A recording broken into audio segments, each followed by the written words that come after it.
here. And but even then, I'm feeling happy that I have been allowed to speak a few words in this workshop. Dr. Partha Sarathi Das and Sujit Tiwari has already said they have extended profound thanks to me for attending this particular program. But I consider this as my responsibility because Honorable Vice Chancellor of Assam University has given me the responsibility to chair a big team of 32 members as NEP Implementation Committee. And the committee had a series of meetings, discussed all those things so meticulously, and then at the end has come up with a structure for the affiliated colleges of the Assam University. I should also extend my sincere thanks to the whole ACTA team who so sincerely and so meticulously performed their job, extended the help to this particular committee for making the structure complete and acceptable for all the colleges of the Assam University.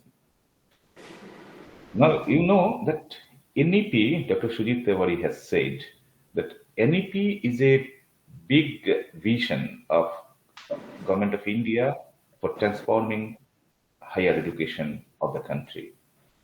But what we are doing at this moment is only a part of the NEP. We are trying to transform our undergraduate system of education just by formulating a course curriculum, a new curriculum, keeping the philosophy, keeping the principle of NEP at the backdrop.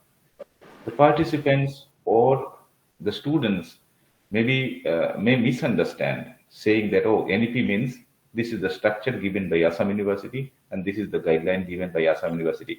This is NEP. No, this is not NEP. NEP is too big. It has different levels of implementation. And what we are doing at this moment is only one part. Like internationalization of higher education is again another domain of NEP, which is yet to happen, particularly in the public funded institutions. The credit transfer is also a part of NEP. Creditization of each and every segment of education is also a part of NEP. And National Credit Framework, chaired by Mr. P.S. Kalsi, is working on that. So every segment of education will be, this is the beauty of NEP, every segment of education, every segment of learning will be creditized.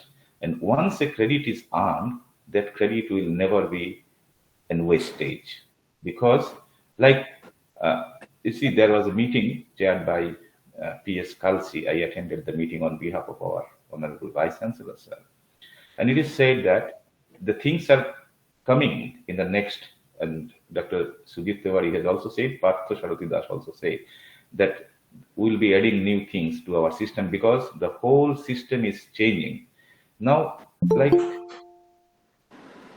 particularly a student after passing 12th class, if he or she has left the system, entered into an industry and for an internship, and if that internship is creditized, and if that credit is equivalent to 40 credits, if that learning or if that internship is equivalent to 40 credits, that 10+2 students will be allowed to take admission in the second year of undergraduate program, not in the first year. So this is the beauty. Although these things we are not going to implement at this moment, even in the whole country, the things are not happening at this moment. But these are the provisions of NEP. Just I cited one example to show the extension or show the total, the big umbrella of NEP. Can you just imagine the situation? Maybe because of some reason, the student after passing 10+2 could not take admission in the first year of undergraduate program, joined industry as an intern. And if that intern is creditized, and if that credit is equivalent to 40, then the candidate will come back after 1 year and will take admission in the second year of undergraduate program. Because if we just look at the structure, every semester has 20 credit. So 1 year is equivalent to 40 credit. So if that 40 credit is earned from anywhere, that credit will be considered. That credit will be clubbed up with the remaining credit and the degree will be given. Now, if you come back to the structure, what the Assam University has framed, I understand this is based on NEP principles and NEP philosophy. But again, to be honest enough, as it has been highlighted by Dr. Patharkandi, that while formulating a structure, we had to do a little compromise, a little adjustment, considering the local situation in mind. Because there are many single stream colleges, there are crucial crises of infrastructure, crucial crisis so far as the human resource is concerned. We did not want to develop such a system of NEP, which is not implementable in some of the colleges under Assam University. So keeping all those things in mind, on one way, we maintain the principles and philosophy of NEP, and then we looked at the local situation, local infrastructural limitation, HR limitation in mind, and then unanimously we have come up with a structure, and that structure has been accepted by Academic Council, Executive Council, and after that the Register Assam University has circulated it. Now, the first principle of NEP is that it should be learner-centric. The whole education system should be learner-centric. It's not that something will be imposed on the students by the system.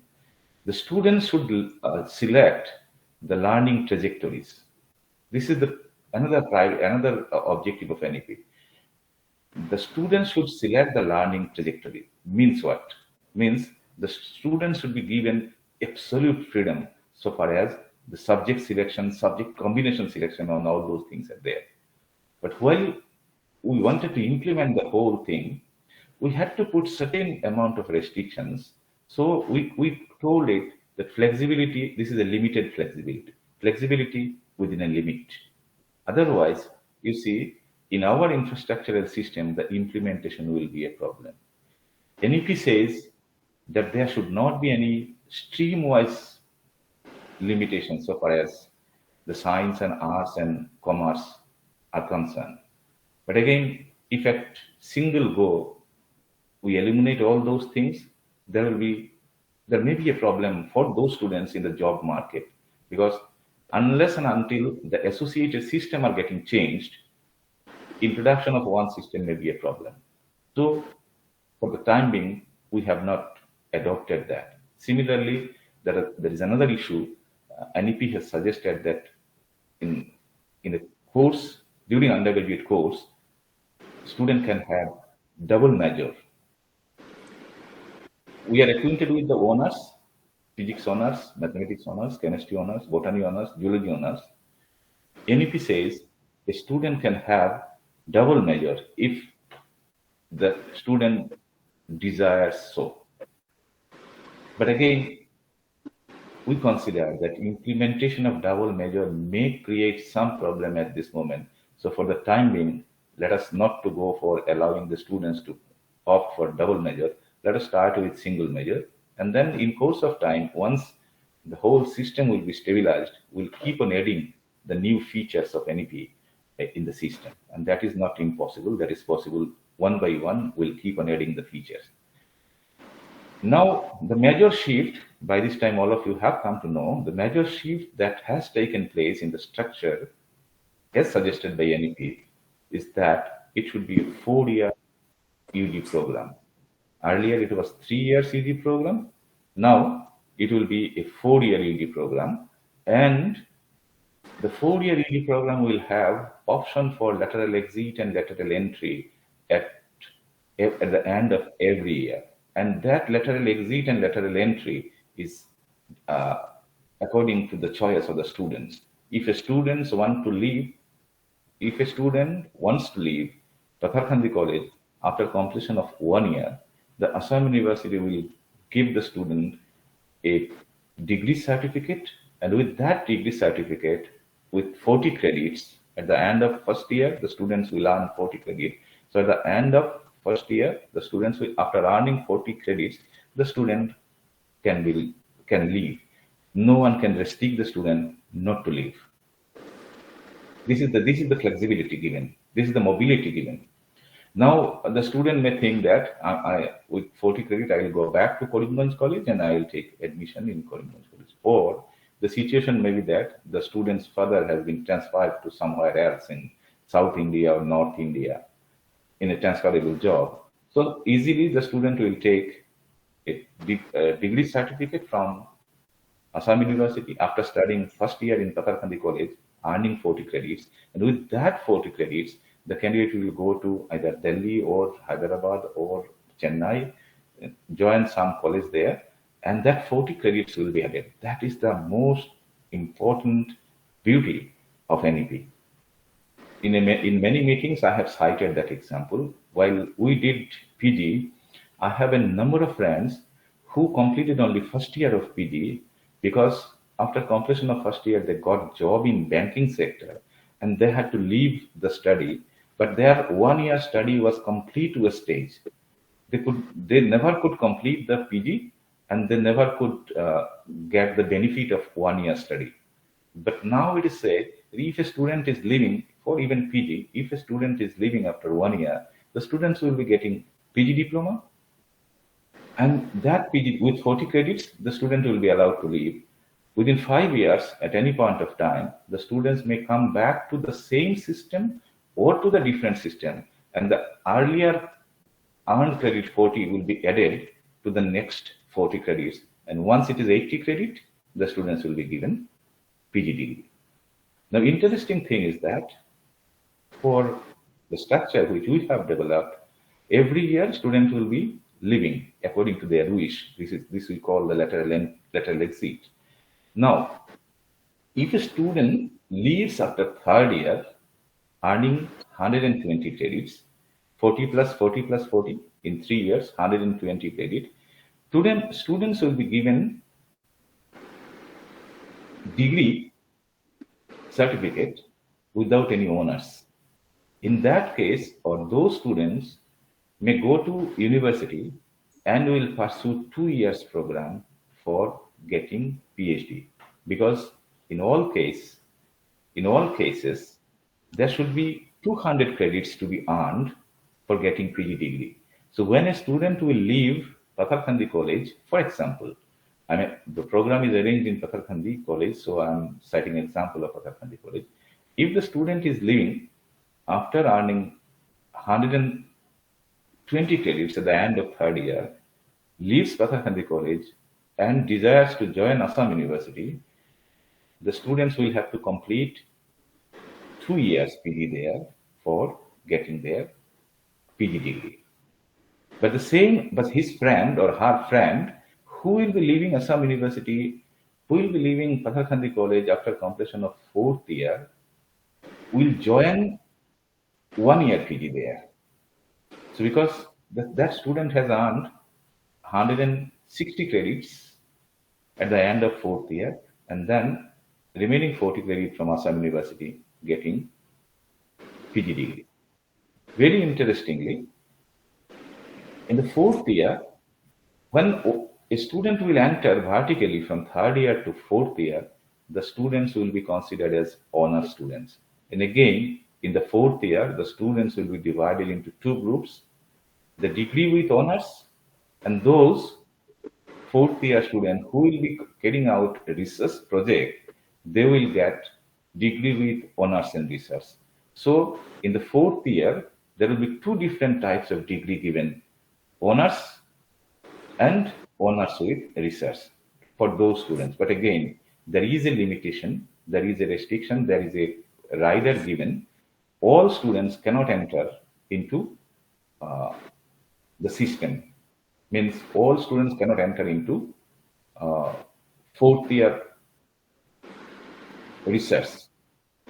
It is mentioned in our guideline that, and again, UGC has also suggested that students should have minimum 7.5 CGPA for opting honors in for opting honors with research in the fourth year. And again, although it is beyond the scope of this discussion in this committee, in the fourth year, the students who will be earning, UGC has given a provision that in the fourth year, if a student can earn 7.5 CGPA in honors and research, that student can skip PG and directly join PhD. But again, this is beyond the scope of discussion of this meeting, this workshop, and again, Assam University has not implemented that. That situation will be coming in 2027, and then in 2027 we will consider it. But UGC is giving this option. We are yet to implement though. Students will be earning 7.5 CGPA in the fourth year with honors and research will be allowed to skip fifth year PG, 1 year PG, and will be allowed to take admission directly to the PhD program. So this is the beauty. These are the beauty of NEP, and much flexibility has been given. But again, if we look at the structure circulated by Assam University, circulated by registered Assam University, there are different types of courses. The one is core.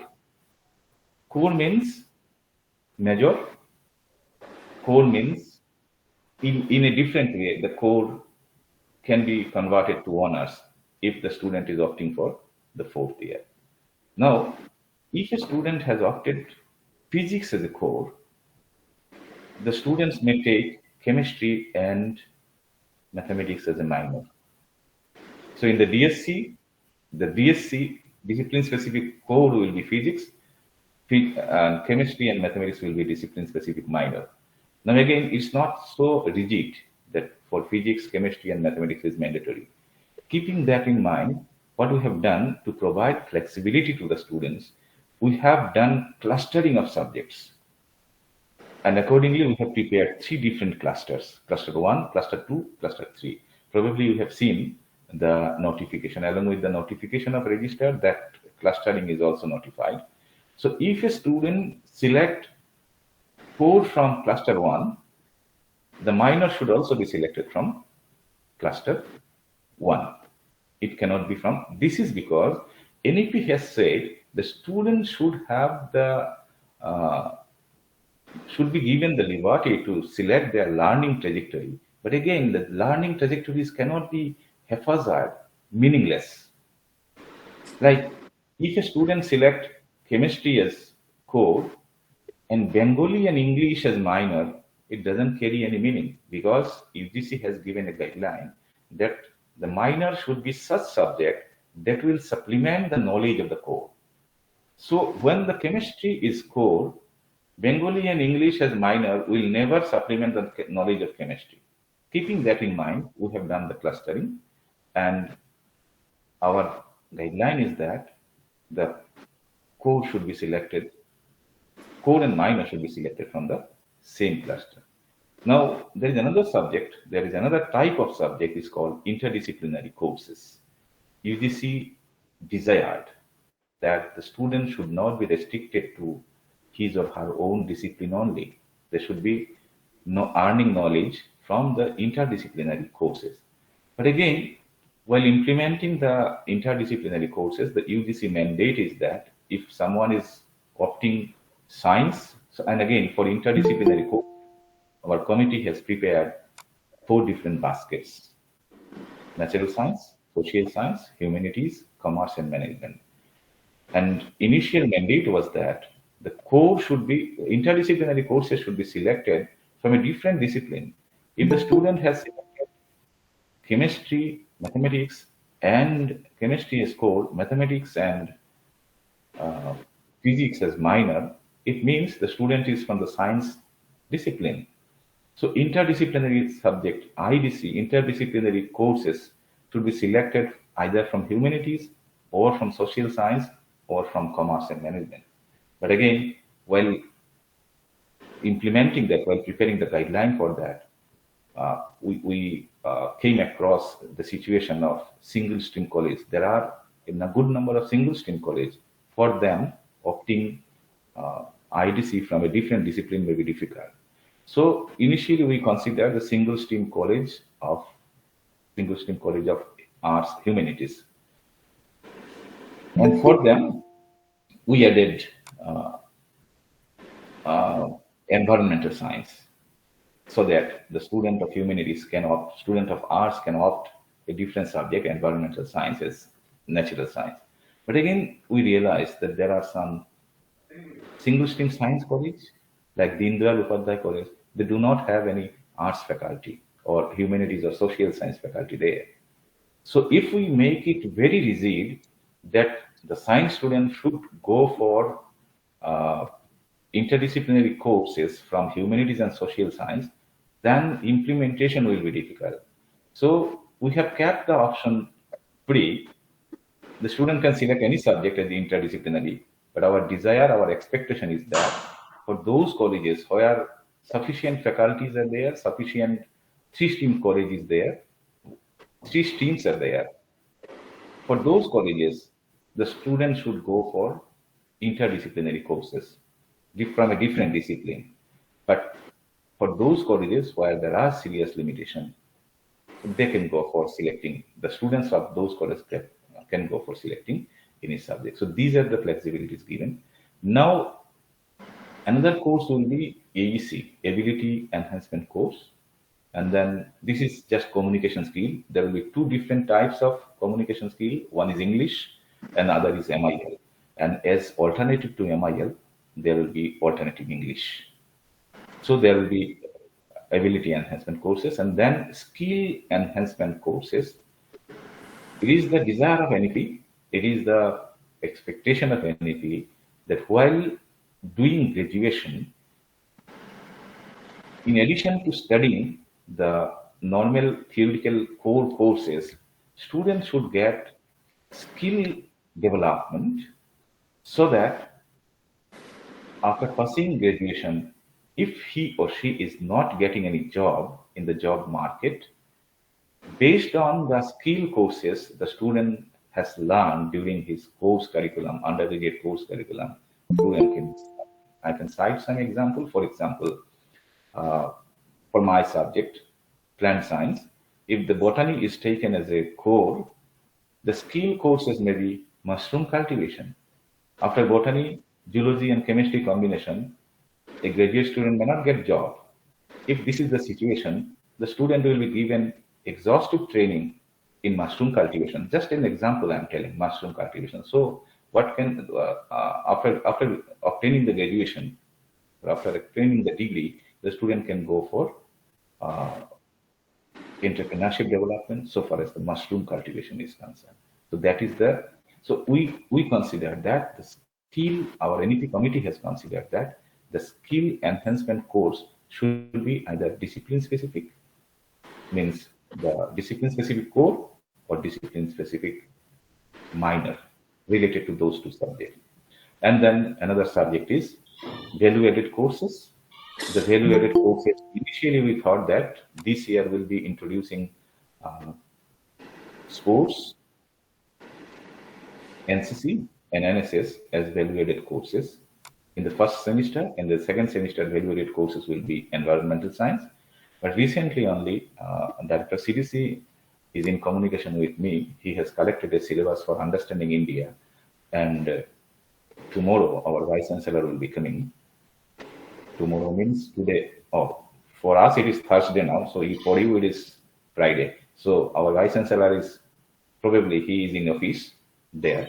So Director CDC will take approval, and there will be a small committee to look into the syllabus course curriculum of understanding India. So all the colleges will be getting 5 different types of value added courses: NCC, NSS, sports, understanding India, and environmental.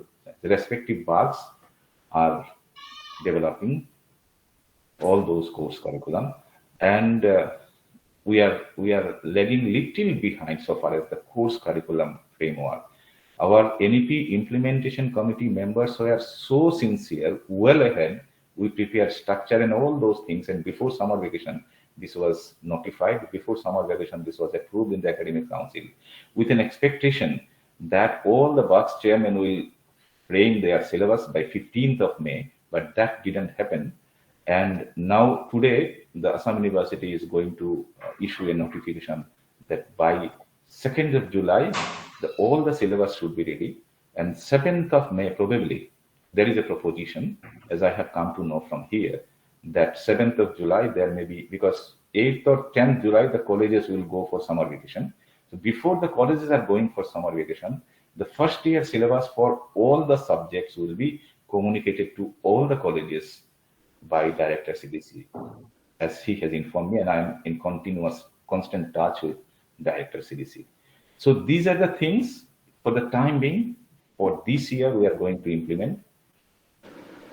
We'll keep an eye over the problems and prospects of the implementation part, and then keeping it at the backdrop.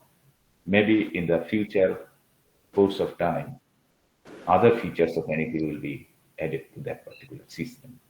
And I'm really thankful to all the members of NEP Implementation Committee. They are so sincere. If you just look at the primary guideline issued, and you will be happy to know that once the primary guideline was framed, NEP Implementation Committee felt that there should be a comprehensive regulation to be published by Assam University, because without a regulation, running a course is really, really difficult. Regulation should cover the academic part.